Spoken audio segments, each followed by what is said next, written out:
our committee. I'd like to call this meeting to order. Colleagues, if there are no public comment cards at this time, I'd like to take items 1, 2, 3, 5, 6, 7, and 8 on consent with one caveat. We have our appointee to the County City Native American Commission here, Chrissy, who came here in person, and I'd like for her to introduce herself before we take the vote. So Chrissy Castro, if you could please step forward. You'll agree. So Ms. Castro, thank you for coming, and we're about to approve you, but since you took the time, please tell us a little bit about yourself. Good afternoon, and thank you for having me. My name is Chrissy Castro. I'm Navajo. I'm Mexican clan, born for the One Who Walks Around clan. I was born and raised in Lincoln Heights, so I'm third-generation urban Native American Indian.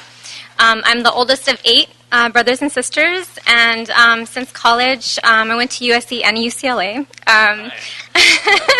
You have friends on both sides. It's pretty safe to introduce yourself that way in the city.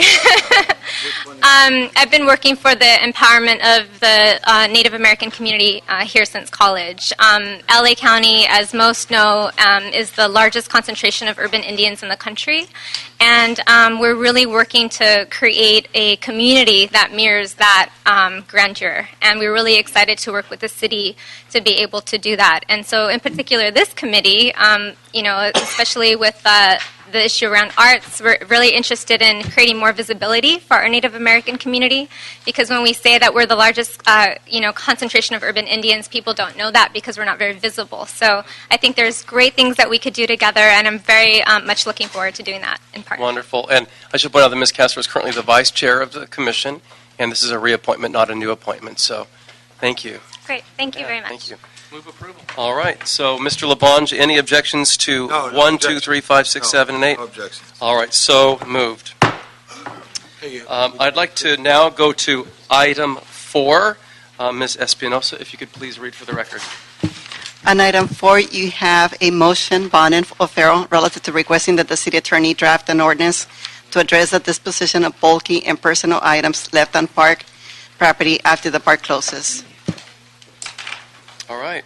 So what I'd like to do is recognize our colleague, Mike Bonin, the wonderful representative from Council District 11. You said that about Paul last week. I did. I'll say that about all. Paul represents Council District 11? All right. And seeing as we have no comment cards received for this item. There is. There is. Is this what one you just handed me? All right. So I'll tell you what, we'll take the one comment then after Mr. Bonin addresses us. There's never any item in Venice that goes without comment, so I'm surprised there's only one.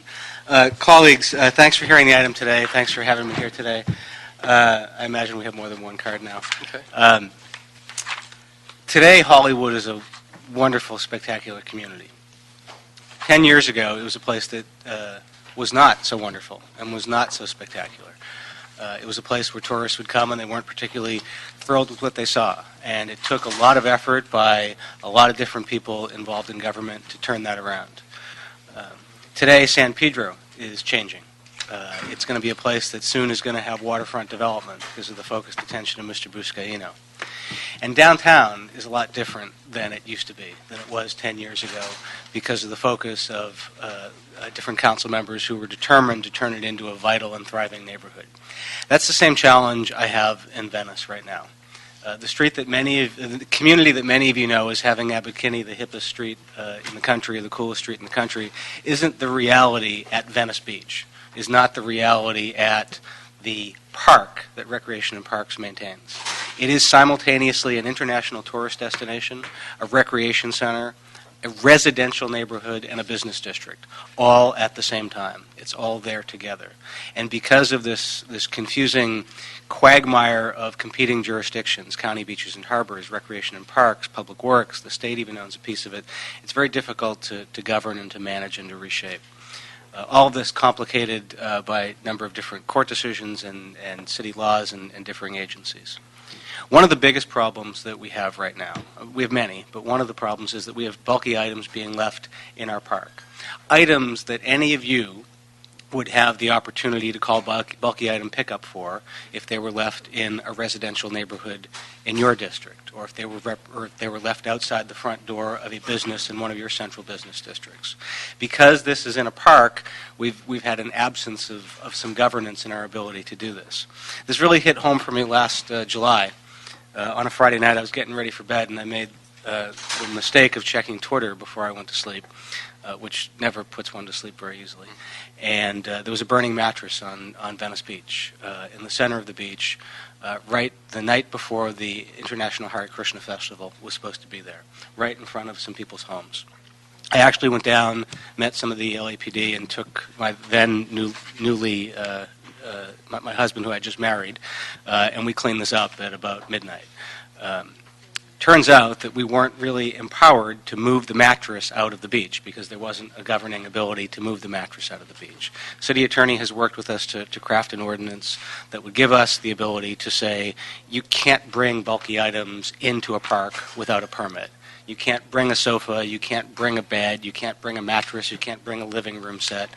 And if you do, you have to remove them. And if they're not removed at the end of the day, then Recreation and Parks can remove them. So that's effectively what this amendment does, and I ask favorable consideration. Happy to answer any questions. Thank you, Mike. And we're now joined by our colleague, Curran Price. Welcome, Mr. Price. Thank you. Thanks, my colleagues. Any questions for I Mike? just want to know, Kevin Reagan or Mr. Scholl, any concept on that? So I'll tell you what, Tom, I'm going to bring them up. Okay. And before I do, I'd like to hear the comment parts, Okay. though. Yeah. All right. So Mike, thank you. If you want to stick around for a minute. I'll stick for the rest of Okay, great. So what I'd like to do is take comment cards right now. We have, I think it says General Dogon. Okay, thank you, sir. Will be followed by Isaac Akopnik. Thank you, sir. Good afternoon, Good afternoon. Commissioners. My name is General Dogon. I'm a civil rights organizer with LA Can on Skid Row. I've been working around property issues for about 10 years now. I was involved with the Levan case on Skid Row where the city was sued for taking people's property.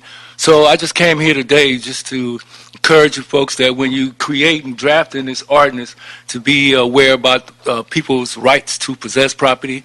I know the word abandoned property has been thrown around a lot, you know, and and from my experience, the years that I've been doing this, a lot of times people's personal property has been thrown away with nowhere. They don't have there's no sign to telling people where they can retrieve their property at. A lot of their stuff when they get it, it's not there when they come to collect it. When they come to get it, a lot of stuff is thrown away. A lot of times the people who's collecting the property go through it and decide what should be stored and what shouldn't be stored. Then there's also the case of the cops who coming through and their classification of who can have property and who can't have property also dictates a lot of things. So I just want to come here and just lay that on you and just let you know that the city in a lot of cases, you know, have been sued before for misrepresenting people's property, and just want to make sure that that's not the case coming forward. All right? All right, Thank you, Mr. Dogon. Thank you. And now we have Mr. Akopnik. Hi, good afternoon, everybody. Happy New Year. I'm Isaac Akopnik. I just want to say that it's very important, if you want to have this implemented, that you inform the public of how this is going to work, especially if people are going to be most affected. So that's going to be the homeless community in Venice. You have to be very vocal of how this program is going to work, how you're going to be picking up property, which property you're going to be picking up. It's very important that notices are posted and they're very clear, dates and times, because in Skid Row, oftentimes they don't. I'm sorry. That's faulty. You have more time. Okay.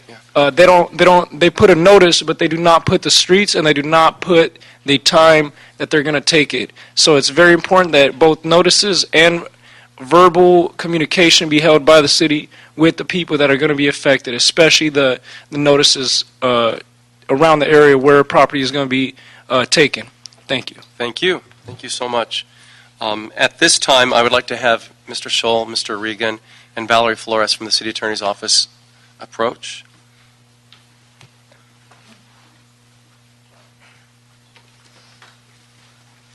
And especially from Rec and Parks, if you could state why, some of the challenges that you've faced and why you think it's good to move forward with an ordinance like this. And we have Chief Ranger Albert Torres. Welcome. Good morning, Mike Scholl, or afternoon, Mike Scholl, Recreation and Parks General Manager. We're in support of the proposed ordinance. For us, it's, and the rest of the city, it's a quality of life issue for everybody. We already have processes in place that will, to the speaker's point about cataloging some of this, cataloging this information and notification to the public. There's processes already in place to do that. And from what I understand, the way the ordinance will be written, those will still stay in place. But we're in complete support of the ordinance. And this ordinance, is it specific to Venice Beach or is it citywide? It'd be citywide. And so do you see this as a citywide problem? Or clearly it's acute at Venice, but... It absolutely is a citywide problem. I mean, there's the maintenance of the park system is probably the hardest it's ever been, maybe in the history of the department. And we certainly don't need additional issues to compound that. And again, it's quality of life for everyone, and it's impacting that experience that they're having when people come to the park. Anything to add, Mr. Regan or Albert? I would just, Kevin Regan, Assistant General Manager of Operations for Recreation and Parks. I would just second what our General Manager, Mike Scholl, has stated in terms of the problems in the park system with bulky items in particular. So if we're talking about folks that come to the park and bring things that you might use in your normal park visit, normally they'll take those smaller items, a barbecue, a chair, things like that. They'll take them with them at the end of the day. In some cases, we have folks that bring very large, bulky items into the park. Things like sofas, mattresses, really sometimes anything that wouldn't normally fit in like the normal recycle blue container that you see on the street, these large items, and they leave them in the park. Creates a hazardous situation in some cases. Children might play in those areas. There might be, we've seen fires sometimes start in bulky items that are left in the park. There's other problems associated with that. And then there's the maintenance issue. It costs a lot of money to clean that stuff up and take it away. So just not having these bulky items in the park would be a great benefit to the Parks Department and to our program. Just to reiterate, we do have a very involved and very conscientious program to, if we're talking about folks that are homeless and do bring personal items into the park and then maybe leave those, or if we have to clean those up, we make sure that we follow all the appropriate rules and regulations in terms of handling this stuff, making sure there's no hazardous materials or narcotics, et cetera, that's separated out. But all of the personal property is tagged, is identified, is photographed, and then is taken to a warehouse where individuals can pick it up for up to 90 days. So that's all handled properly and in accordance with our own city policies as well. So yes, we support, and not having bulky items in the park would be a benefit to us. Thank you. Chief Torres? Yes, Albert Torres, Park Ranger. And for the record, are you the chief or are you the chief of what? I'm a park ranger in the city of LA. The captain of the Rangers. I am He's not a chief. I just want to Okay, get that. I always know him as Chief Torres I from just working want to, but I 10 want to years. get a chief because you need support. That's right. Put some stars on it. Yeah. Let's re-legitimize Good. that because Yeah. that's you're my chief. Right. So thank you, Chief Torres. I'm going to continue calling you Chief. I'm very proud to say that I've been involved in homeless cleanup operations in the city of LA since 1986, when the whole procedure of scheduled cleanup was born with the cooperation of the entire city, the city attorney, the mayor's office, the council offices. And I currently work all over the department at regional parks, recreation centers, and small passive parks, doing that in the protection of the individual. As a sworn officer, I protect the rights of the individual, the homeless person who has a right to their papers, their property, anything that they would claim. So we do that very carefully, and I support this particular ordinance because it gives more definition to the problem, and we certainly just want to manage it and mitigate this issue in Redmond Park. Thank you. And Ms. Flores, City Attorney's Office, would you like to add anything to this? Thank you. Valerie Flores, Senior Assistant City Attorney. The ordinance will be drafted in a way to try to balance the interests of the Parks Department and those members of the public who use the parks, to have a clean and enjoyable park during the day, and also to have cleanup as easy as possible during maintenance hours when the park is closed. But there will be a protocol put into the ordinance so that any homeless person who has left personal belongings in the park may retrieve them. They'll be photographed, notice will be posted, and the items will be stored for 90 days. I believe 90 or 60. Currently, it's 90. So we are also, in conjunction with this parks ordinance, we are also redrafting an ordinance that will deal with abandoned property on sidewalks. And so the two ordinances will be consistent. And colleagues, I only have really one question because you've answered the other three that I had, and then I'll open this up. But any other challenges that you can see that we haven't discussed? No, again, we are mindful of the court's decision in Lavon and the constitutional rights of homeless persons regarding their personal property. So both the parks ordinance and the sidewalk ordinance are really drafted with the view towards protecting those constitutional rights to the greatest extent, but also balancing, again, the parks' needs and the public's needs to have clean parks. So we will draft an ordinance we feel is legal but effective. Terrific. Thank you.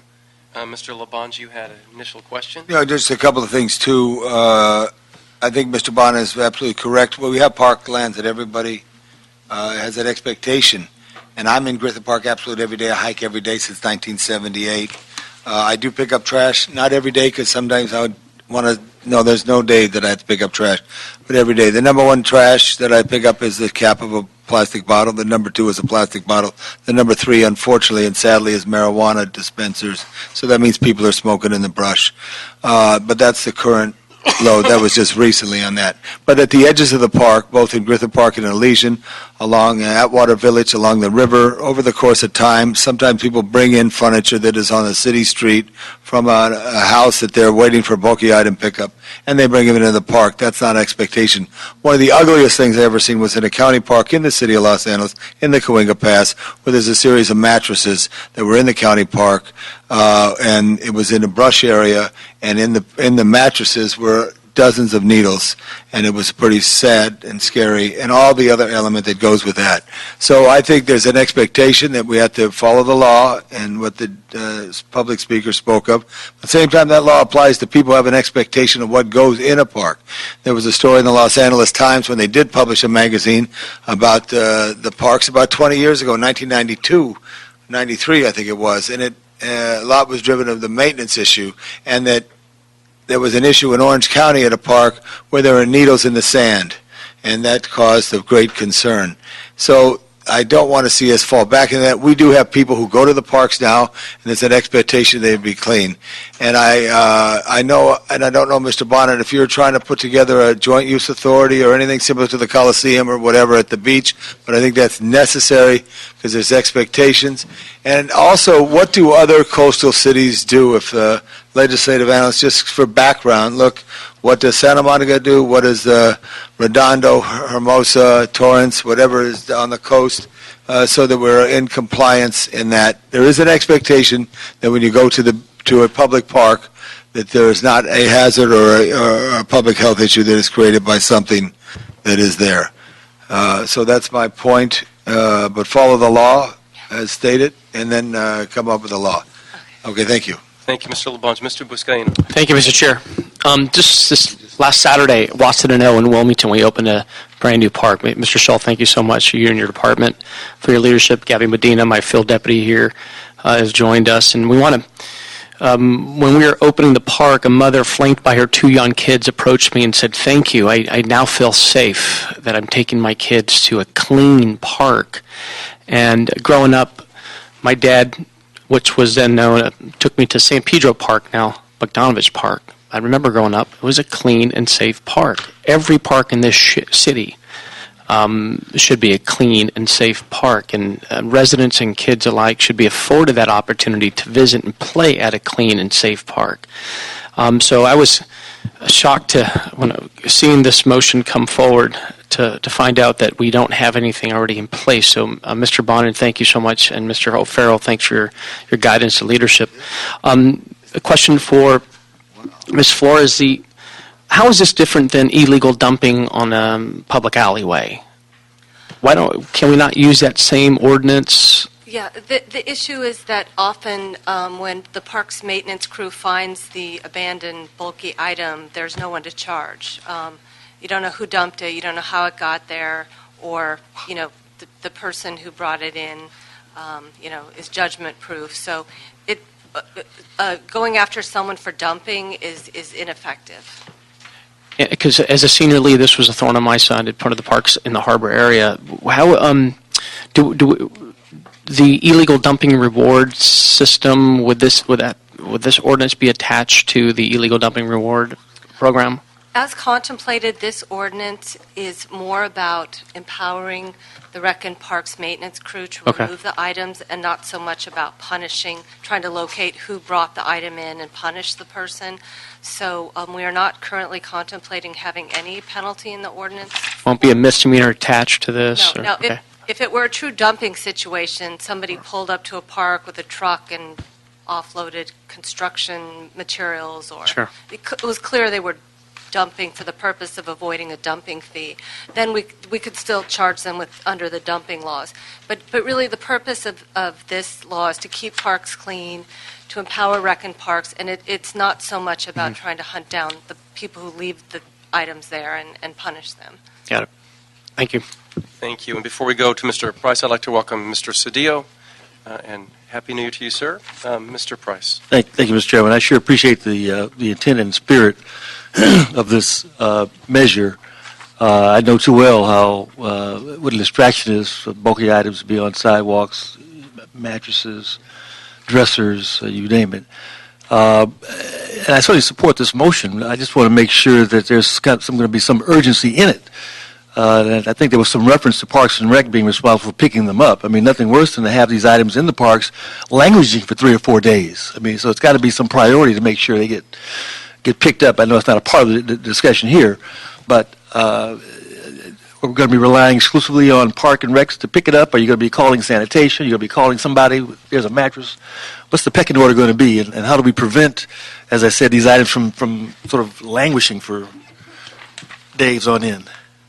Well, I think, Councilman, and Valerie Flores pointed out, is that we need to really start empowering some of our departments to be able to do some of these things. Right now, the law prohibits us from doing it. So depending on what the item is, we might have to call sanitation occasionally, but if it's a couch or something like that, that's, after proper, we would remove it. But I can't say that we would not need assistance. It just depends on the occasion and what was left behind. But the fact of the matter is that we need the law to stand behind what we're, to be able to empower us what we need to do to keep our parks clean and safe. And as Councilman Vizcaino stated, I mean, that's the whole premise of us going forward. Even in our budget proposals, it's all based on clean and safe. We need to get back to that very basic principle in the park system. We need help, and this helps us. Terrific. Thank you. Mr. Cedillo, any questions or comments? Yes. Happy New Year to everybody. First of all, congratulations on the Florence Nightingale. I know you weren't there last week, but Lincoln Park is really picking up, and it's a great thing. We don't see these problems at.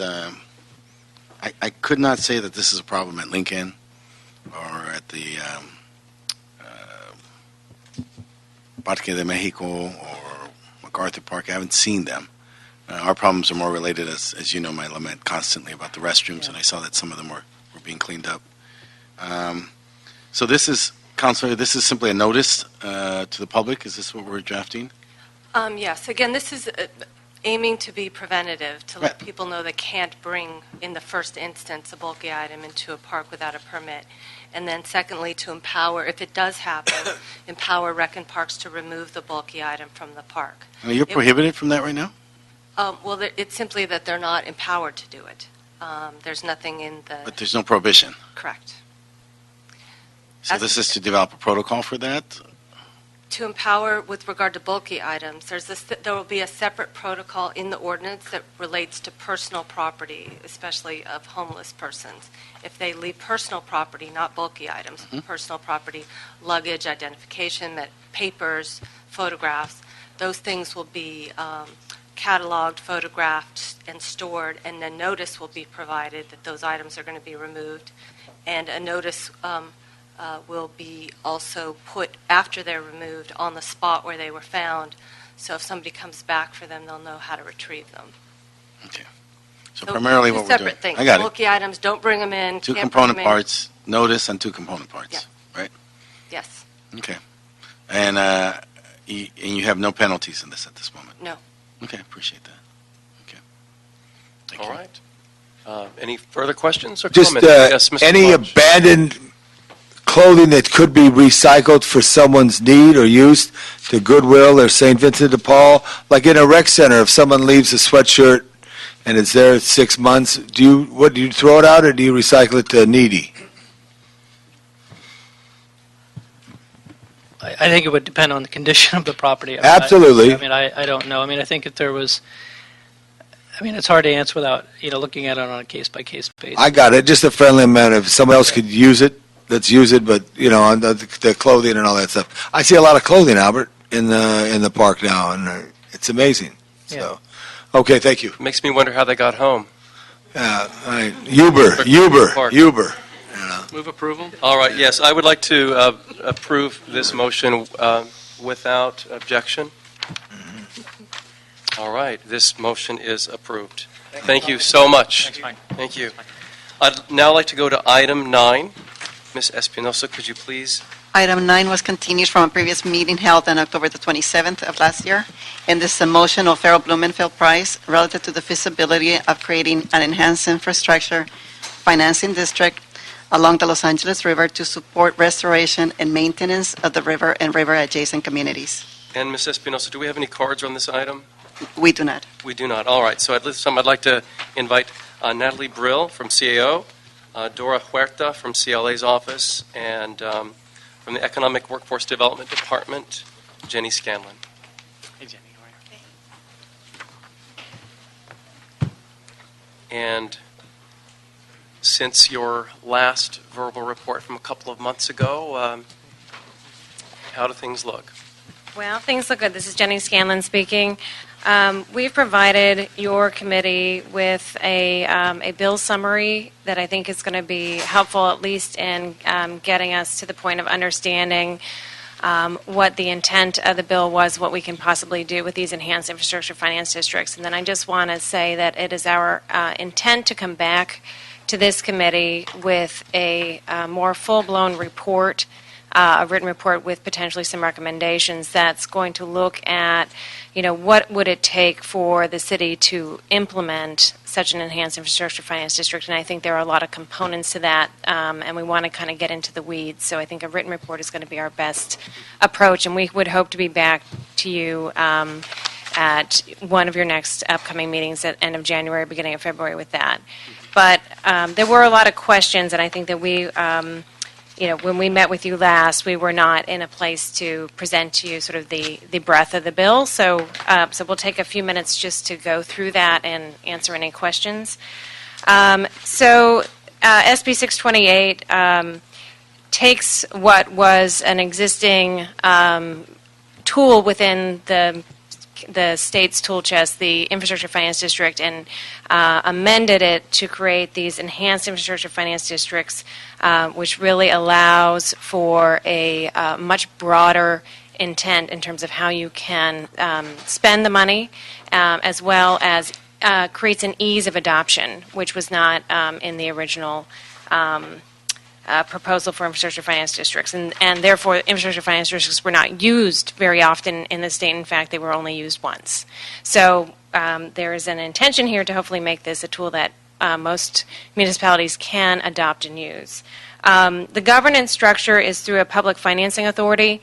That financing authority is proposed to be created through either two membership routes, and it really is going to depend on whether this is a district that is set up solely by the City of Los Angeles as basically the sole entity putting its tax increment in, or whether we do this jointly with the county.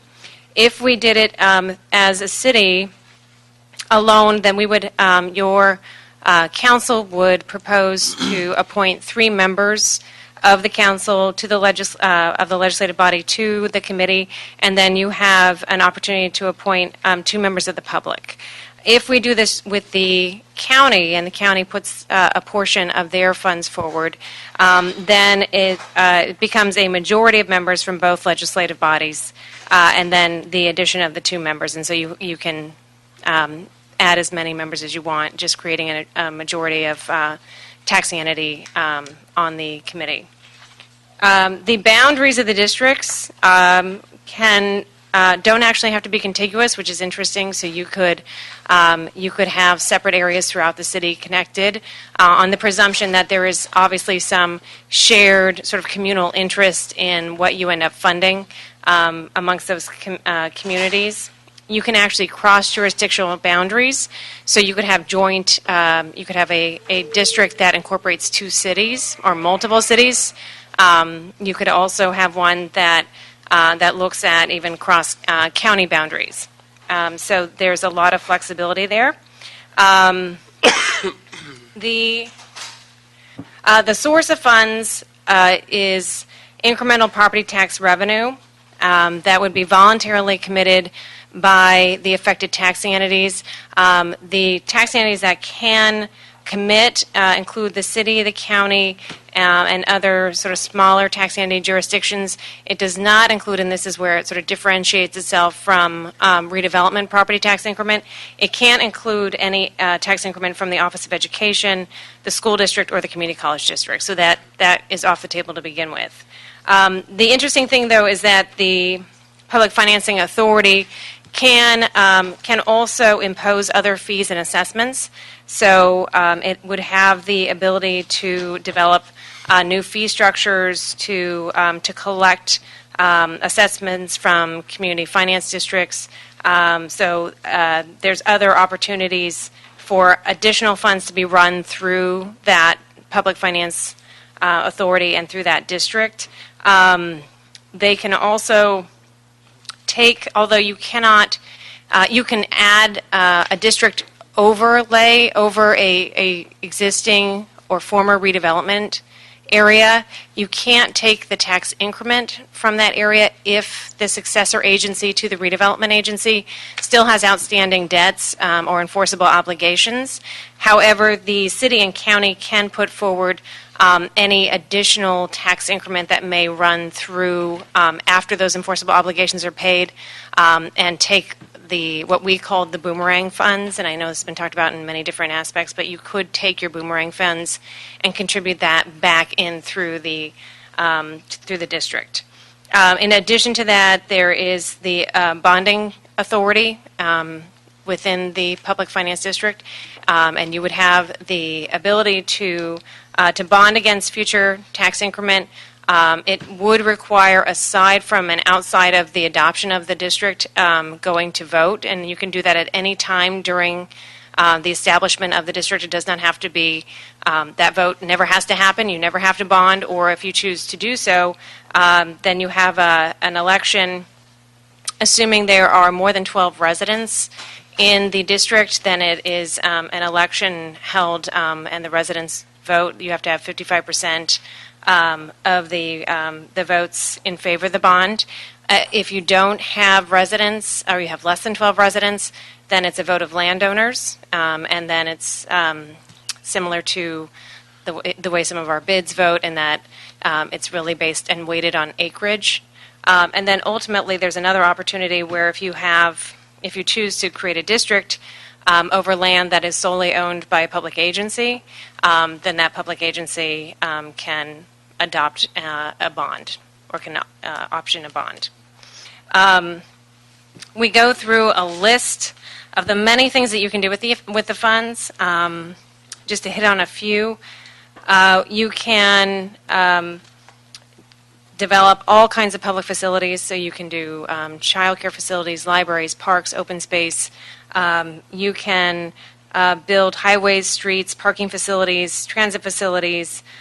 You can do new facilities for flood control or improvements related to flood control, sewage, solid waste, and water treatments. You can do environmental cleanup and brownfield cleanup. You can build low-mod housing. You can do industrial development and acquisition for industrial purposes. And you can also construct facilities for retail and commercial. So it really kind of runs the gamut in terms of what you can do with the funds that would come out of that district. There are some fund restrictions. So, and this is similar to redevelopment, and that you're not allowed to spend the money on maintenance, repair work, or cost of ongoing operations. So this is really about capital investment. So you think about it in terms of bricks and mortar and making a capital investment. The projects obviously in the plan need to be linked to the community that they're going to be housed in, although the improvement itself does not have to be within the confines of the district that you create. It just has to connect back. So there may be a sewage plant that you want to make improvements to that serves that district but may not be located in. You could spend the money on those improvements. In addition to that, you can, the public facilities can't supplant existing facilities, but you can actually improve and rehab existing facilities with these dollars. There's a lot of flexibility in terms of the term that the district is set up. So that allows you the opportunity to really kind of generate that tax increment you need to bond against and also to actually meet your plan objectives. So there is no limitation on term unless you actually do bond or you create a debt, in which case you can, the end of existence of that district has to be within 45 years from the time that you've approved that bond or that debt. The only entities that can establish a district are the city and the county. And so your legislative body would have to institute the proceeding for initiating a district.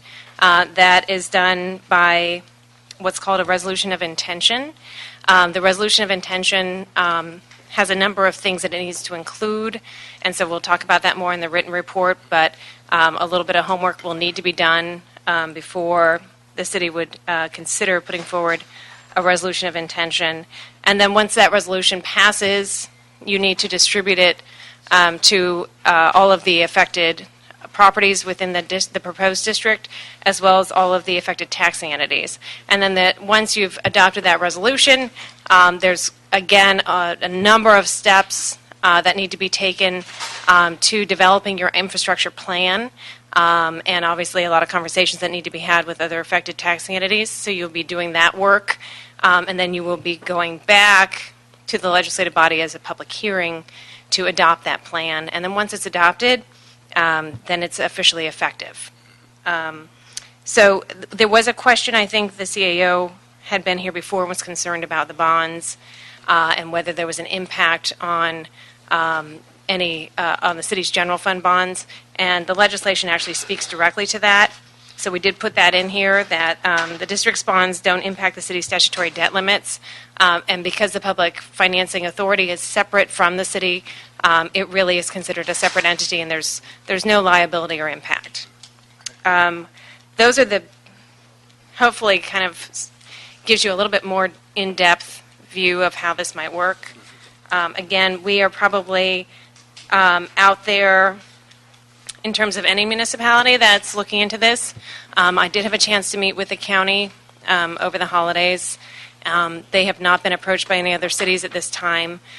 They themselves have not considered putting forward a proposal for a district at this time. However, they're very interested in cooperatively working with the city and talking through any of the districts that may come out of our legislative body and any interest that we might have. Okay, thanks, Jenny. Anything to add? Dora Huerta with the Office of the Chief Legislative Analyst. We do highlight in the two-pager that these districts can fund housing, affordable housing. We know that that was a question at the last committee meeting.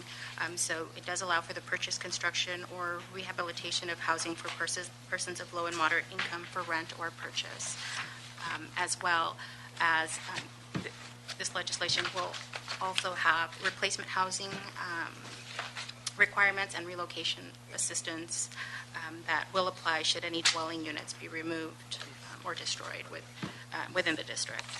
That's an interesting point as far as the relocation assistance.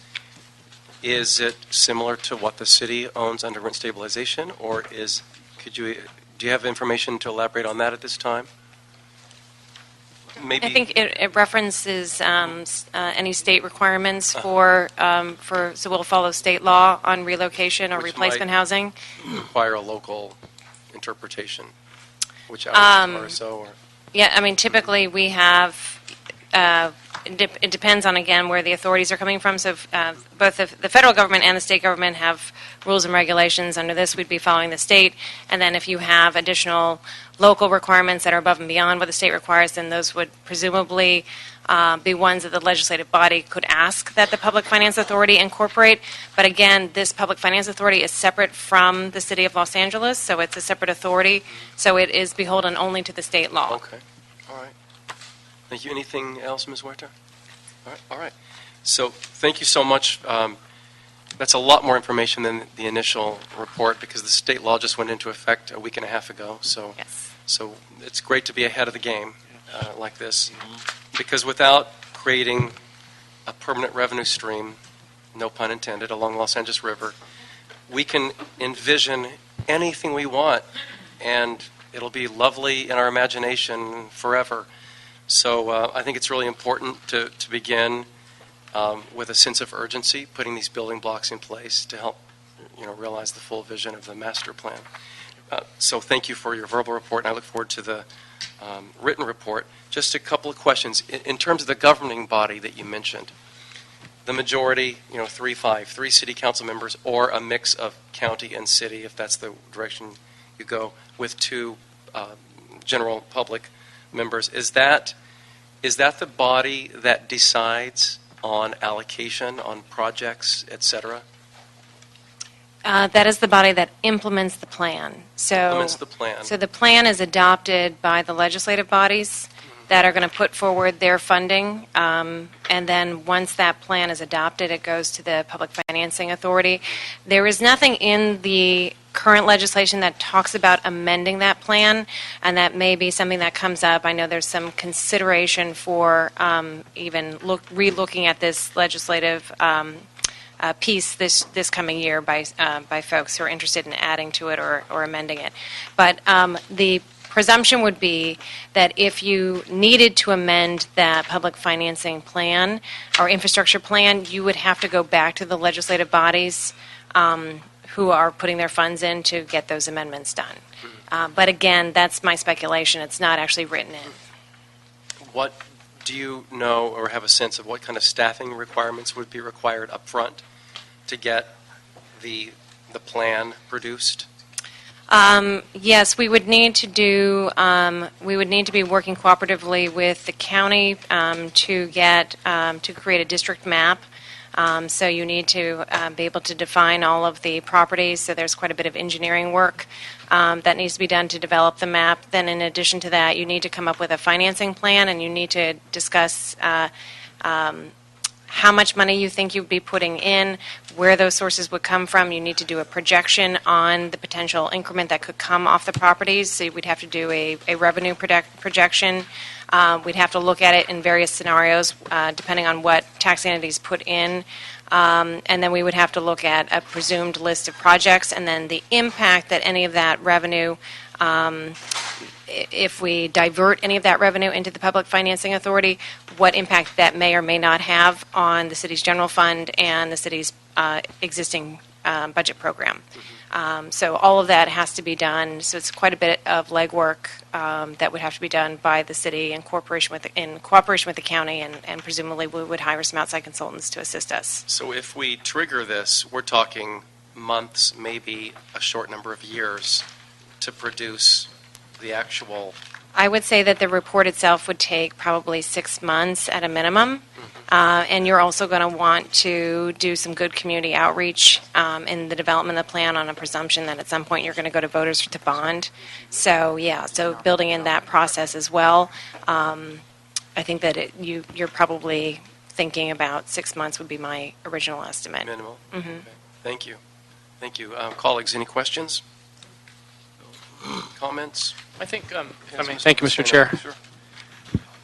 With the demise of the CRA, obviously this is an incredible tool, and as a board member of the California League of Cities, something that as a body and a board that we push for as far as having some local control over redevelopment efforts post-CRA. Thanks, Jenny, for your report. How does this relate to proprietary departments? As you know, we're trying to redevelop the LA waterfront, and maybe something on the agenda in tomorrow's TCT. Does this have any major setbacks with proprietary departments using Eifds? No, again, I believe that the way that those departments are chartered, or presumably we're talking specifically about the Harbor Department, your legislative body would still have to take all of the actions to create the Public Financing Authority. I assume you would work cohesively with the commission to define the area, but under the plan you can incorporate city-owned or publicly owned property within the district and collect the increment from those properties. Got it. Can you explain Boomerang funds? I should probably give up on the term, but it's one that's been used in the state by a number of jurisdictions. It means the funding that the city is collecting now that would have gone to the redevelopment agency into the project areas, but it's excess funds Okay. during every 6-month budget period for the successor agency. The funds that they don't need get given to the county, and then they're dispersed to all the tax entities, and we get about 28% of that. I never knew that as Boomerang funds. I know they call it boomerang funds. I'm sure there's a million terms for it, but Thank you. Thank you. Mr. Cedillo. We're going to actually have the harbor fund the river. This is what's going on right here. I can barely have them fund the waterfront. I just want to let you know that that's what's taking That's the place. different waterfront.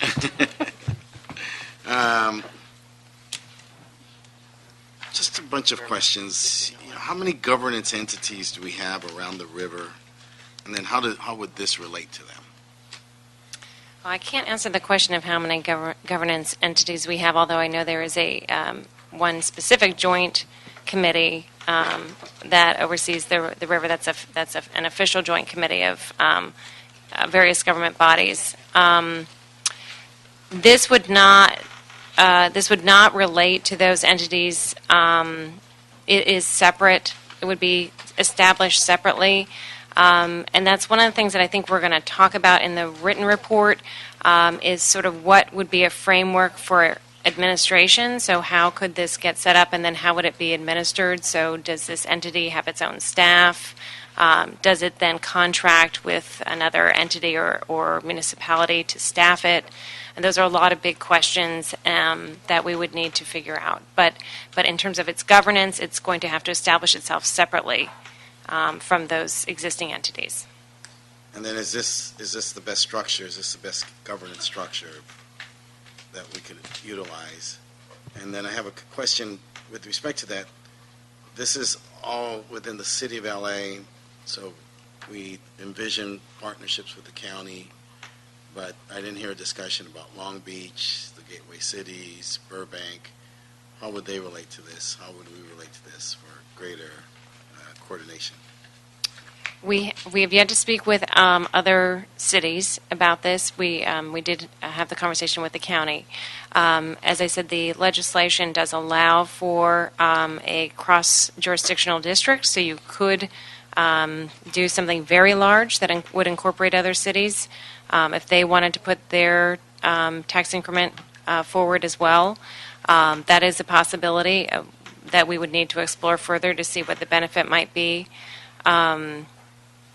What was your first question? Is this the best governance structure?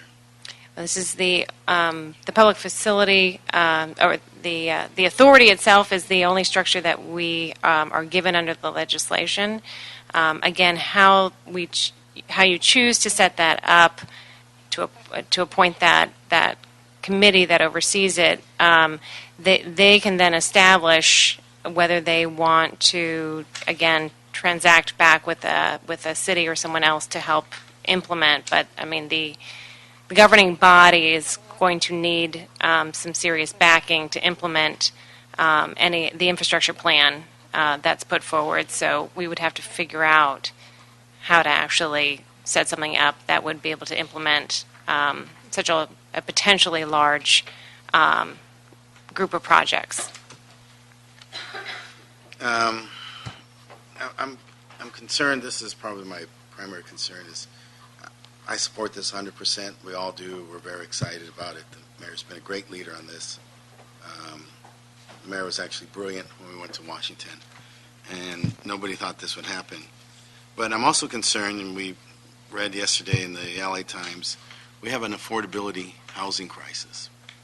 And so what I heard is that the language is permissive, but it's not determined. And so, in other words, this could take up 100% of this money, and we could not build one unit of affordable housing. And I think when we talk to people, it's great to talk about how great the river is going to be, and I've got 4 of the 6 major projects in it. It's my access to the river comes from my district for the public, but I'm also concerned that we would be doing river work in lieu of housing. And I think in the city's eyes right now, people would probably say, what are you doing? You're not building affordable housing. Instead, you're going to build a nice park. People are supposed to live there. I mean, those are the types of criticism I hear us talk about. I know that the council president was, or not council president, chair president was very focused on using those Boomerang funds on affordable housing when we first started. So could there be, what are your thoughts? Are you looking for direction from us on how much % of all these resources we want directed to affordable? Yeah, I think that's absolutely your discretion. Mm-hmm. So when you put forward that public infrastructure plan, presumably if affordable housing is important to that district and is raised as a high priority for that specific district, and there's a lot of residential that's included in it, then most likely that's going to end up being incorporated as part of what the plan should fund. And according to the legislation, the plan can fund it. So it's really going to be something that needs to be determined on a district-by-district basis as they're set up and what the priorities of that specific area are, and obviously balanced against how much money is going to be generated. So you're going to have, I'm sure, a large menu, as always, of projects that you want to fund and a smaller amount of money available. So that is what your council would have to decide when they adopt the plan. There's no limits in the legislation on the amount, right? So we could go 99% towards affordability and 1% to the river. Mm-hmm. Yes. Okay. So this becomes a way for us to, in some ways, back in or reconstruct a redevelopment agency that's focused around the river and all the other entities. I think that was part of the intent of the legislation. Okay. Very good. Terrific. Mr. LeBon. Yeah, just a couple of things to just make a note. I know of government entities that DWP owns part of the river, some parts of the river. The Caltrans owns some parts of it. The City of Glendale, the City of Los Angeles, Griffith Park, which is separate, controlled by the Park Commission, the City of Burbank. So all these things have to be mapped. And in some parts, I know we had trouble getting the bikeway south of the Hyperion Bridge until we got the land that others, private people own this space. We had that there. So there's a whole configuration there. And then the other thing which is most interesting, the history that the city has and the community redevelopment has a long history in the Elysian Valley that is very scared of government. And when I know people that I've known for years there, they've always been scared of government. So whatever we do, we must be open and transparent and let people know what opportunity exists here, because they will come out and be opposed to this unless they see it's a benefit. And the biggest challenge is on the bikeway. It's the first time that the community lives right next to the bikeway, so the bikeway has people ride in very fast without relationship to the community. It's now dangerous, and in some parts there needs to be some recognition because people love to stroll on the riverbank, and it's quite fascinating to see Elysian Valley come back to the river. It's a wonderful thing that you've done, Mr. O'Farrell and Mr. Garcetti and others, and so all that's something to take into an effect as we go in this area, to be cautious on that. I don't know if there's any, if we look at one water, which is ultimately, I think, where a lot of people are trying to go, because the water that's in the river, mostly, other than storms, generates from the city of Los Angeles through wastewater at the Tillman plant in the Sepulveda Basin and at the Glendale Los Angeles plant in North Atwater. So I don't know if there's something there, but I think we should be very cautious as we go forward on doing what's right, so we don't get what's run away from it. And then there's got to be a passive side of the river, and it's interesting how it is. I mean, it really is. And the other thing, too, that I would love to discuss in this committee, Mr. Chair, is high-speed rail, because I'm a proponent of high-speed rail, but it has to come to Union Station, and the only way it's come to Union Station is the same way that it's come to Union Station in the last since 1939, but prior to that, when there are 3 stations. Prior to that, the Santa Fe, Southern Pacific, and Union Pacific, they consolidated. So I think that's something that we should do, because some river advocates are very much opposed to any rail, and I think that's a thing that we have to deal with. It's so important, because the future, I think, is that. And so there's a lot of issues. I think this is good. I haven't had a chance to meet you both, so it's good to hear your report. Okay, thank you so much. Thank you, Mr. Labange. And before we go to Mr. Price, let me just say, I know you're a proponent of high-speed rail, because in the LA Times, when they showed the picture of the groundbreaking, there was your signature on the rail, Tom Labange. Your picture wasn't in it, but your name was there. Did you catch that? I did catch that. You went up there and signed that thing. Fresno. It was good to be in Fresno, and good to meet the mayor of Well Fresno. done. And our former park director, Manuel Molinato, for those long-timers, is now a Fresno member there. So I lucked out. Somebody handed me a pin, and I just did it, and I lucked out. So, but I put Los Angeles under my name. No, I thought it was terrific. So Joe Buscaino would recognize it. Okay, Mr. Price. Thank you. Thanks for the report. And I agree. I think it is an exciting tool. It has the potential to be an exciting tool for redevelopment activities. Are we contemplating a citywide designation or neighborhood by neighborhood kind of designation? What's kind of envisioned as you move forward?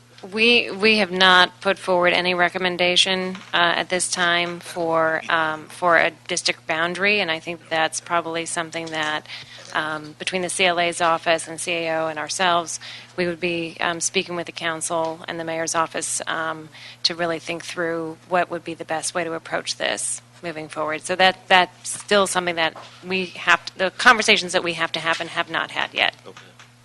Thank you. And let me just comment on that. The intent of my motion was to create an enhanced tax increment financing district for the city of Los Angeles. And just in that was the general intent. So with that, we'll get these reports back that will inform either a closer articulation of exactly what that means, or a conversation about broadening it or not. So that was the intent expressed in the motion. Nice. Wonderful. How Thank does that you. relate to the next motion? What's the relationship of the two? The next item is on the NELA. Yeah. So it's a small piece of the recommendations that have come out of the NELA report. One of them was talked about public financing options and references enhanced infrastructure finance districts as a tool. Yeah.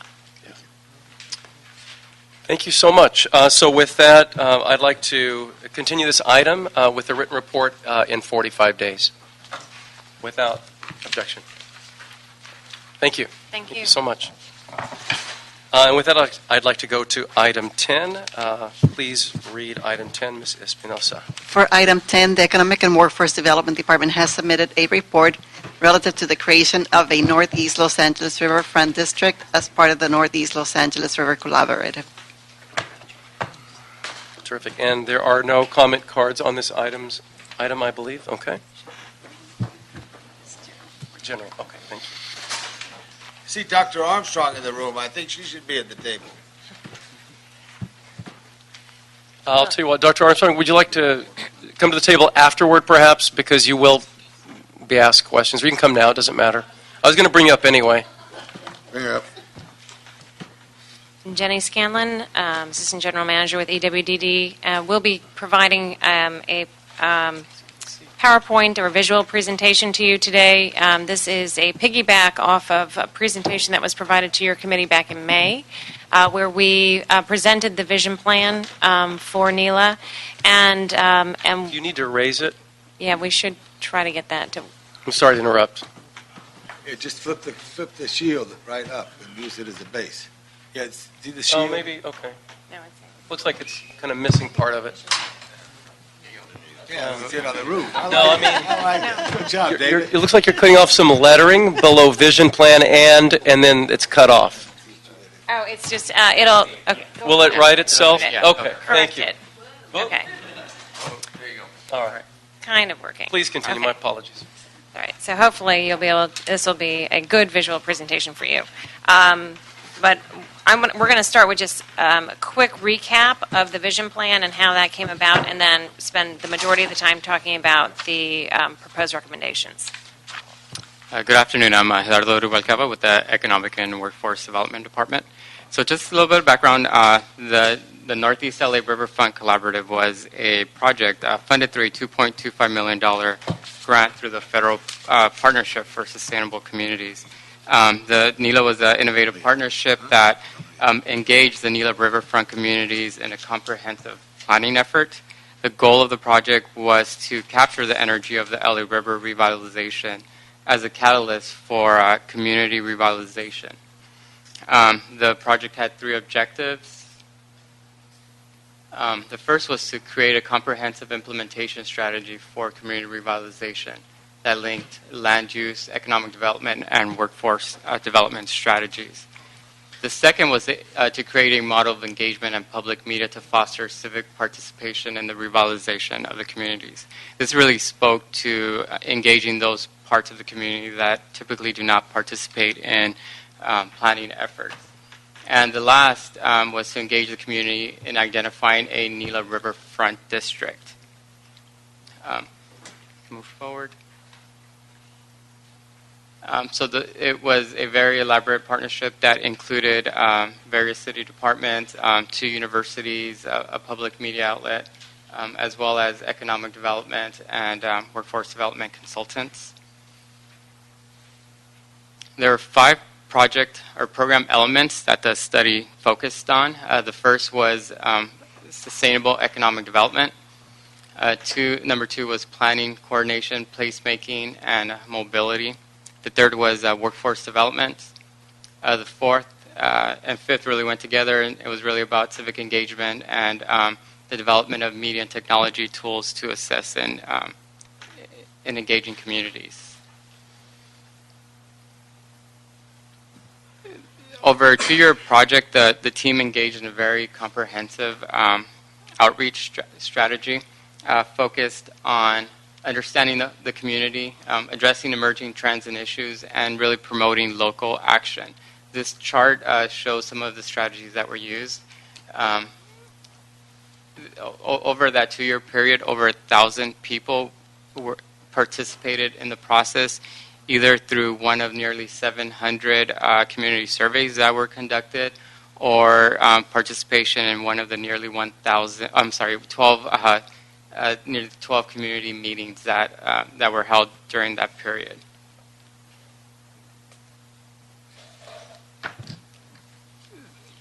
the study area focused on the northeast LA, or the Glendale Narrows portion of the LA River. This area was really focused on because of this is the area that is emphasized in the Arbor study and the proposed ecosystem restoration. So this includes the communities of Cypress Park, Elysian Valley, Atwater Village, Lincoln Heights, and at Glassdale Park. And the result of the planning process was really 8 overarching goals. I won't read them all, but it really focused on everything from creating a sense of place to promoting sustainable and equitable economic development strategies. So, as Jenny mentioned, the vision plan was presented to this committee in May, and at that time, we committed to coming back to this committee with what we call the roadmap, or in really providing the strategies for implementing the vision plan. So with that, I'm going to hand it back over to Jenny, who's going to talk about the final report. Okay. So I think that there's no point in having a vision without a next step or a thought process on how to implement it. And so this report that was done is really that opportunity for us to talk about practical approaches to an initial strategy for installing economic development policies, programs, and projects that will collectively kickstart the Gila Riverfront District revitalization and align that revitalization with the efforts to naturalize the river channel.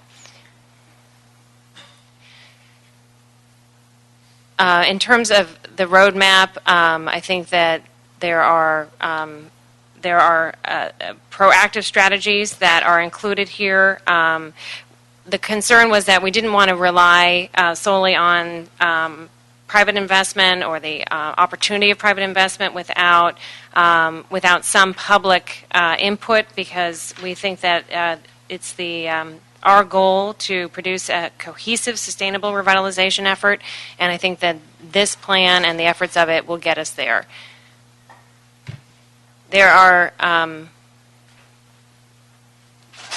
think I was sort of running through this quickly to get through, but the idea on the roadmap is to basically develop these concepts, building programs, and what we ended up with are really what we consider to be 2 drivers and 4 tools. And so we'll talk about those initiatives and recommendations in that structure. The 2 main drivers for making sure that this happens are leadership and funding. On the leadership front, we started out with the Gila Riverfront Collaborative, which was a fantastic group that helped us establish this framework for the grant process, but we don't believe that collaborative, as it's currently configured, is going to be able to lead this effort forward. That the leadership really needs to have sufficient governance and financial control in order to define the process and implement the objectives. We need to have a sort of accountability here with a person and or entity who can lead a day-to-day process, and that's empowered with appropriate financial and legal authority for that implementation. So the key recommendations on leadership are to establish a lead organization. The presumption is that there may be a reason for the city to maintain that control because of all of the city's governance authorities within the district itself, and empower a city department to really initiate these economic development efforts. Or there's the option to look at a joint powers authority and expand a role of something like the LA River Cooperation Committee to take on those specific economic development projects.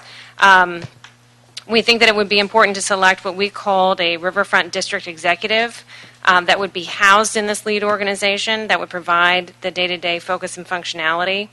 and then to repurpose an advisory committee with an optimal mix of technical expertise and community input to advise us as we move forward on these sustainable economic development efforts. In terms of funding sources, obviously the sources are going to be key to determining what it is that we can do and when we can do things. We want to focus on funding that can attract and sustain jobs, that can finance infrastructure projects and induce private investment. There are a number of sources that could be available. Public sources include the use of site-specific tax revenues. That includes sales tax, property tax, transit occupancy tax, and use tax. We talked about just earlier the creation of enhanced infrastructure finance districts. There's also opportunity to create parking authorities. We clearly want to go out there and compete for state and federal grants. We want to look at things like cap and trade. And there's opportunity to issue debt, such as revenue bonds, or to use tools like new market tax credits. In the private sector, there are opportunities for the city to impose and create nexus fees on development to encourage the creation of special tax districts, like a community finance district. We can also look at P3 financing, which is us partnering with a private developer to develop the facilities and infrastructure that we want, and then creating a debt for the city to pay off over time with revenues. There's also 2 existing bids in the area, and I think there's an opportunity for us to expand bid efforts and create more business improvement districts or tourism improvement districts along the river. And then there are things like EB5, which is direct foreign investment. We would want to ensure that we highlight projects along the river as an opportunity for EB5 financing. EB5 financing that's a whole different conversation, but it can go into construction projects and large public projects as long as the construction takes over 24 months. So I think in most of our cases, our projects could be eligible. So there are really 4 tools that we're going to talk about for implementing the plan. The first is zoning and land use. We had the opportunity to preview this plan to the Planning Commission a few weeks ago before the holidays. As we all know, the Rio is there. It's a smart start for us, but we believe that additional planning tools need to be used to engage in the type of development that we want. A portion of NELA is in the Cornfield Arroyo Seco specific plan, but we are recommending that the city consider a new specific plan to be incorporated over the balance of the NELA area. We also think there's opportunity for modifying zoning that could create transitional height and density as you get closer to the river. We want to look at preserving industrial land and open space. And creating potential parking districts, especially in areas where we think we're going to have high tourism. And then we want to also look at historic structures and maybe look at if we need adaptive reuse ordinances to cover any of those. Lastly, we talk about a development opportunity reserve, which is a tool that can be used and actually was used, is used very well in Burbank. And it's a way of basically not providing density up front in your zoning, but withholding density and allowing folks to go through a CUP process to grant them density, using that CUP process to implement, to require that the project implement certain public benefit by getting that density. So there's those options as well. We've put those forward, and the City Planning Department is aware of those proposals, and hopefully will be considering them. Infrastructure, clearly very important to the communities around the river as well as to the river itself. And we think that the improvements of infrastructure are going to be a pillar for sustaining this economic development effort or building on this economic development effort. The infrastructure needs of the area run the gamut across all 5 neighborhoods, from pedestrian, bike, and public transit needs to basic sewer upgrades, street paving and lighting. We also want to emphasize what we call social and cultural infrastructure, such as museums, schools, public Wi-Fi, historic points of interest. And those we think are important pieces not to forget because they're going to raise the community's regional stature and develop a neighborhood character. And I think that those are key pieces that we need to focus on.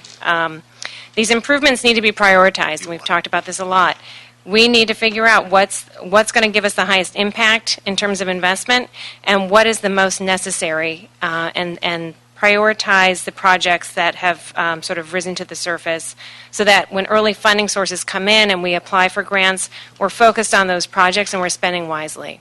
So I think the next step for us is to look at all of these projects and really start that priority process. Real estate projects, business sector. Business sector improvements this is really about a touchstone with existing businesses. How can we help to promote what's there, what's existing? How can we also engage new businesses to start up in this area? How can we use this area and the potential development of this area as a way to bring more living wage jobs and improve quality of life? We want to emphasize, if we're going to go out and try to target business sectors, we want to emphasize industries that offer higher paying jobs or career-oriented jobs. We think that it's important, a lot of industries were talked about, artisan industries should be incubated, ecotourism, entertainment, tech, food hubs, a lot of discussion about these various industries.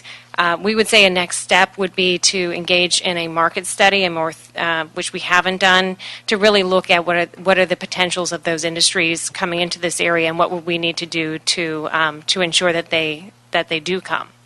Mr. Chair, if I could just have a thing. I have to leave this meeting, but I wanted to say there's three things that I want to see a connection between Elysian Park and Griffith Park to the river. The freeway divided it. There was a long court case.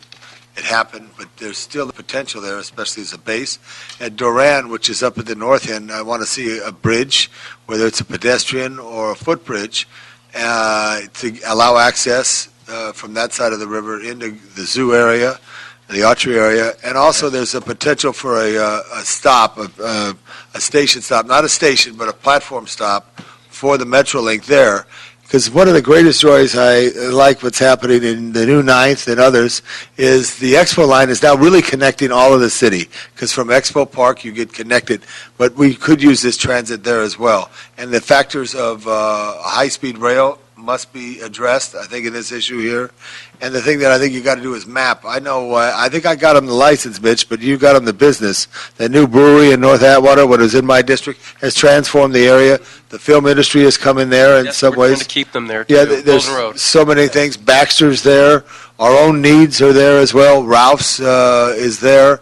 So all these things are there. I think the mapping would help out as you look at it. But in the new high school, which Sotomayor is very special there on San Fernando Road. So there's a lot of updated mapping that needs to be done. I think that would be helpful on that. Maybe someone like Cardifac could help. Just an idea because we use it. And now, again, if you excuse me, I got to move on to the next thing. But I want to thank you, Mr. Chairman, and Mr. Price of the new Ninth, and Mr. Sadia, the old but wonderful First District. First, number one. You got it. Number one. You're right. Thank you. Thank you, Cliff. Thank you. Thank you, Mr. Labange. And I think we also talked about, in terms of business sectors, it's going to relate back to real estate projects, and we want to. There are a lot of key sites that are called out in the vision plan.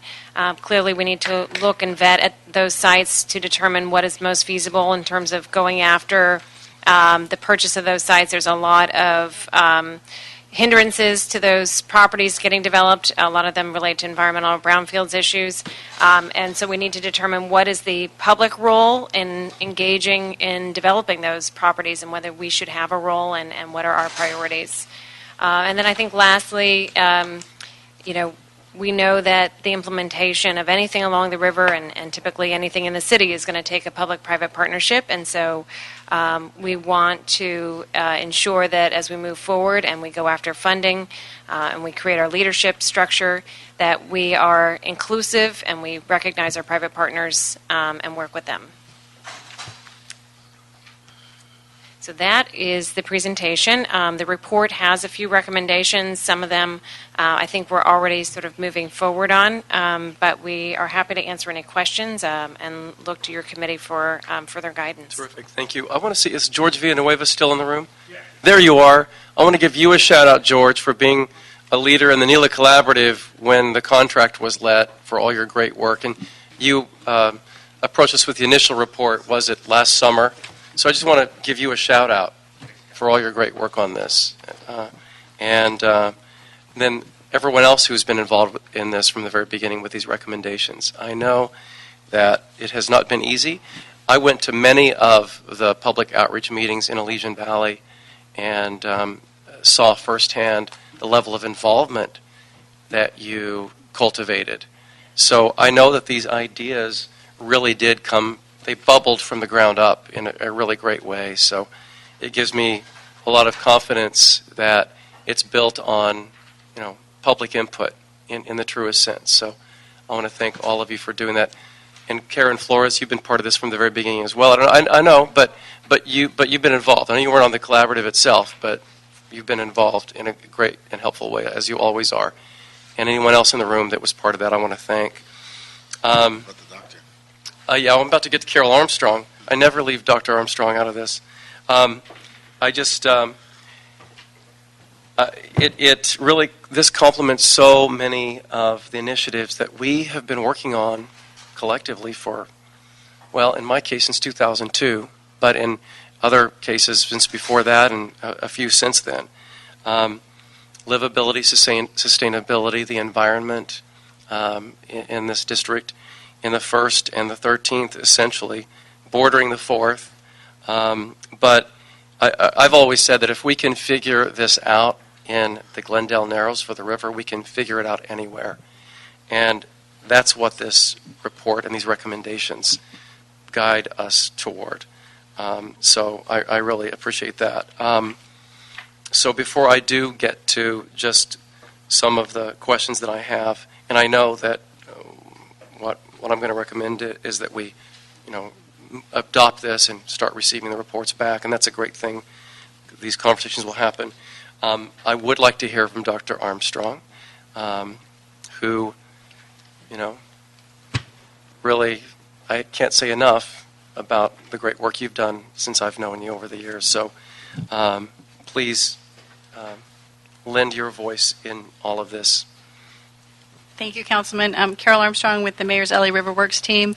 Super excited to be here today. This is wonderful. I want to thank you and the committee for your leadership on this. You're moving forward with the implementation that is envisioned in the city's LA River Revitalization Master Plan. It's what we need. And I want to thank my colleagues in the Economic and Workforce Development Department and all of the folks who worked on the NELA Riverfront Collaborative, because this is the real stuff. This is going out and looking people in the eye and saying, what do you want to see in your river, of your river in the future? I think that your leadership in looking into the EIFD is perfectly timed, and I would really love to see something happen along the entire river, the 32 miles. Again, if you look at the majority of the legislative bodies, that would be 8 council members. There are 8 council members who have districts along the river. And that would be 3 of the County Board of Supervisors. And what do you know? There's 3 of the County Board of Supervisors that have their districts along the river. So as Jenny had indicated, I think the work of the River Cooperation Committee has really been building.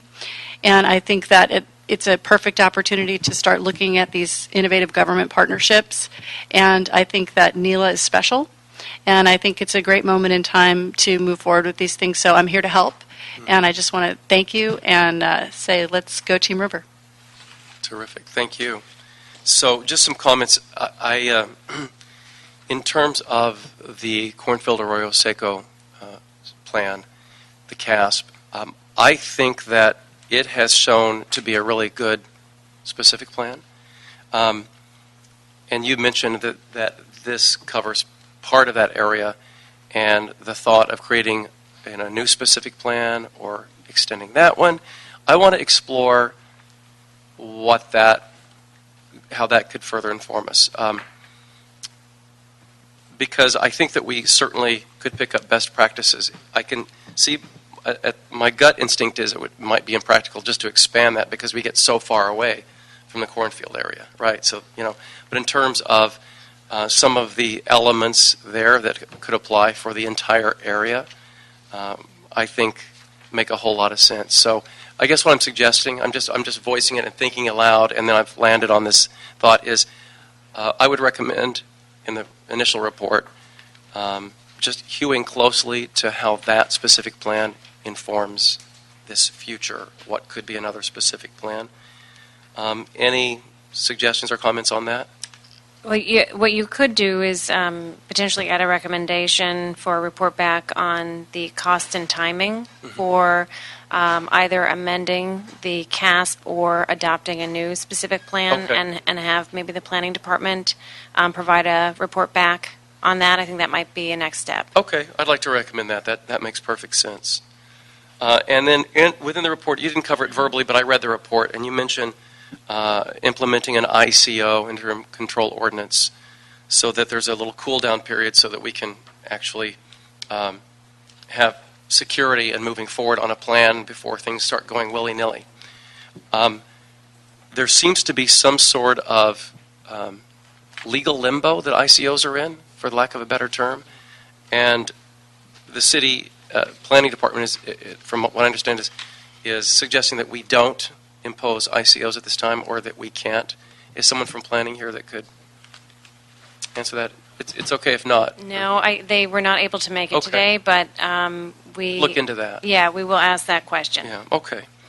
And then I think I have a pretty good understanding of what you might mean by democratize transitional height, but could you elaborate a little bit on that for everyone, democratizing transitional height for the river view corridors? I think the idea is that you don't want to put your tallest buildings right at the river, particularly if there's a view opportunity from further back. And so the concept is make sure that the river is always engaged with the larger community, and you can do that through sort of restricting your build out of various properties and the densities that you allow. And so, yes, that's the concept of democratizing height. Great, and I think that should be a major component in all planning along the river as well.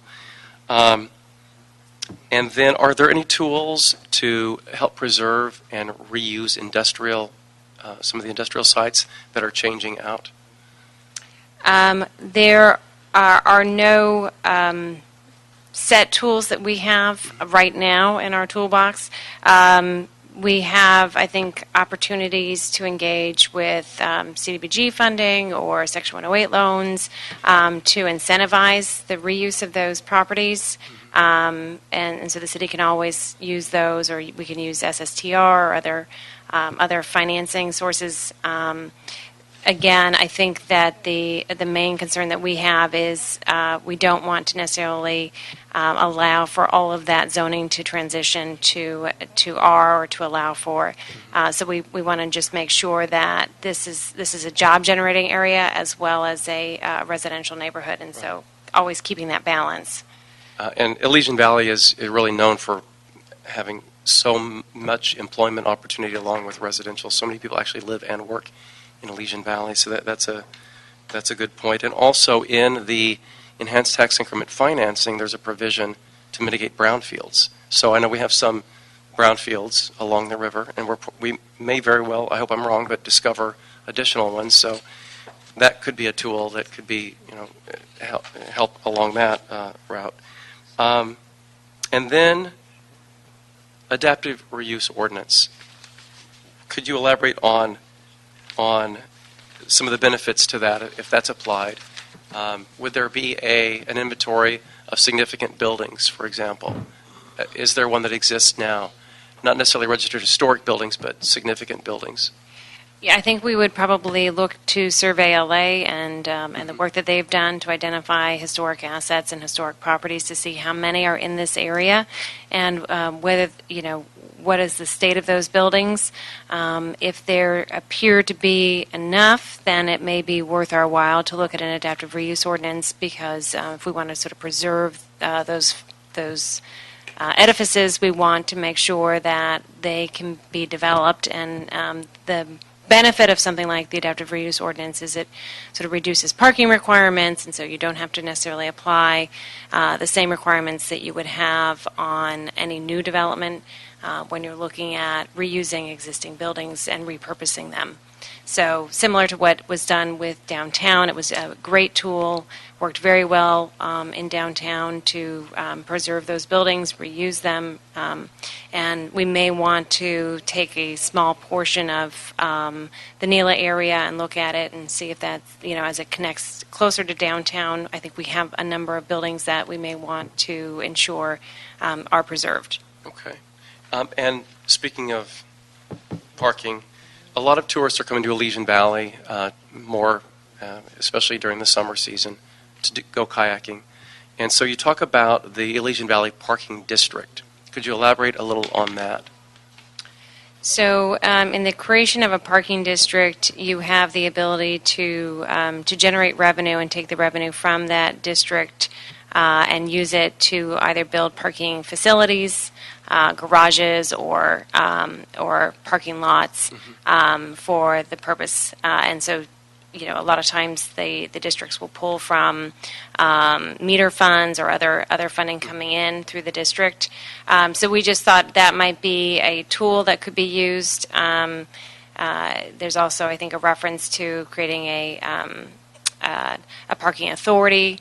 That's kind of an old tool, hasn't been used very often, but there may be some options there, and that's something that we have not explored fully, but if you would like us to, we can do sort of a fuller exploration of areas that may serve well to become parking districts and what that might mean in terms of generating revenue for projects. Okay. I mean, it's called for in the report, Yes. so that would be a good thing to continue exploring.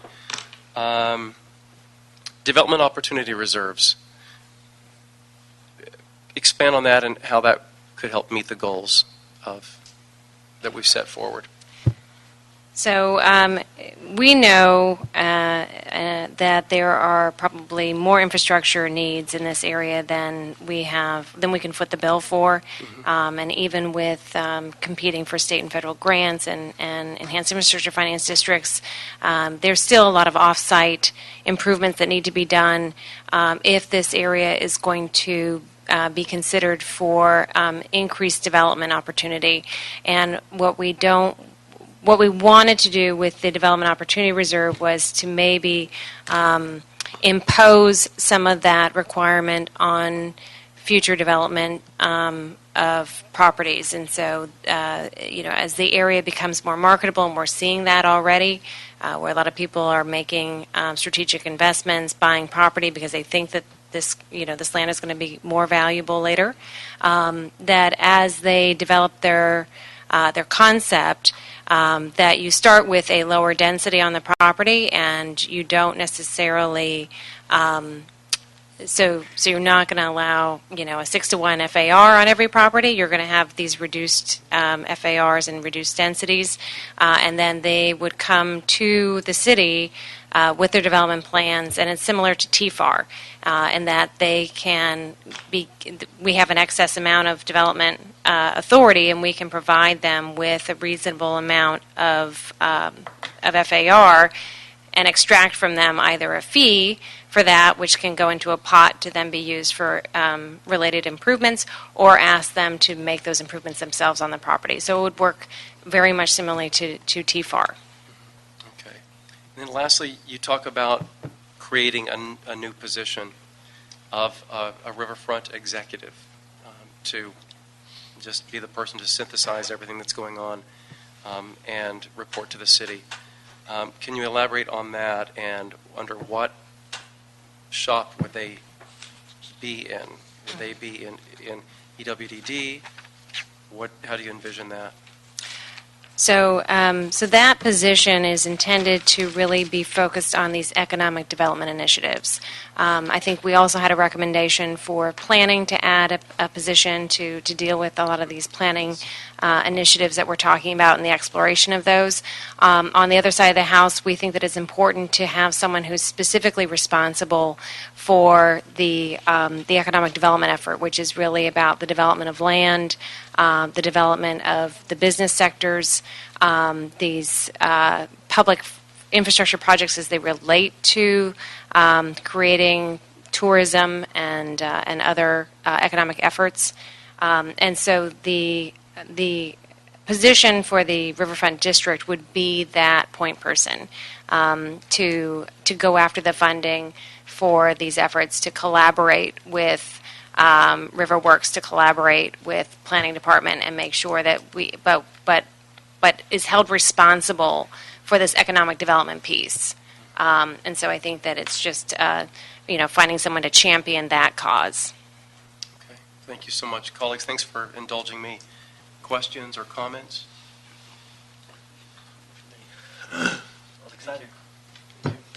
Thank you. All right, well, so I am going to recommend that we approve the Economic and Workforce Development Department's recommendations 1, 2, and 4. 3 is what we heard in relation to enhanced tax increment financing, so that's already coming back. So approve the recommendations 1, 2, and 4. And then we start seeing these reports back to this committee. And then, Councilman, did you want to add a recommendation asking the Planning Department to report back on the specific plan, cost, and timing? Yes. Okay. Thanks for reminding me of what I just said. Yes, could that be read into the record, Ms. Espinosa? Yes, that would be that the Planning Department will be requested to report back on specific cost and planning. Cost and timing. Cost and timing as it relates to developing a new specific plan or amending the CASP. Okay.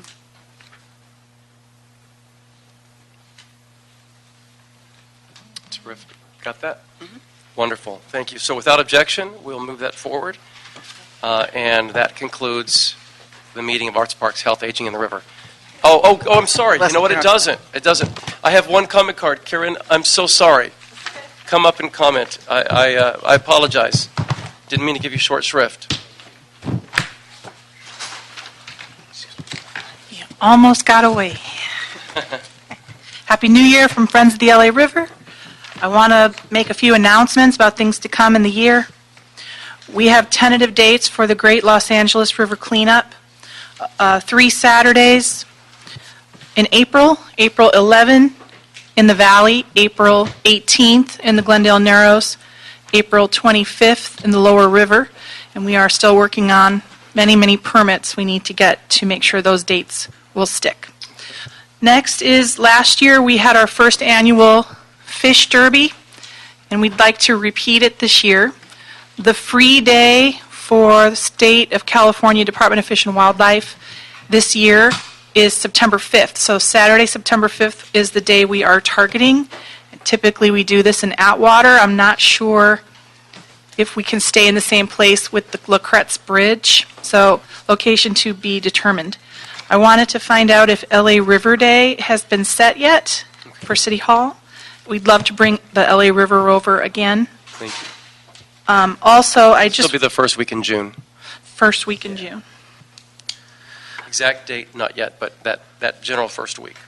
Okay, and the last announcement is we're going to be a partner on Make Music LA, June 21st.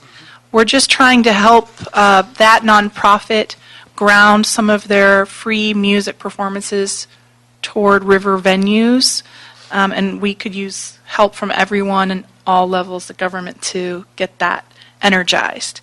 The last thing is I believe there are some South Reserve Sepulveda Basin Vegetation Management Plan new alternatives, but I don't think they've been released to the general public. Okay. And I would love to see this committee have the Army Corps bring those to be viewed in the coming months. Thank you. Terrific. Thanks, Karen. And with that, I adjourn the meeting. Thank you.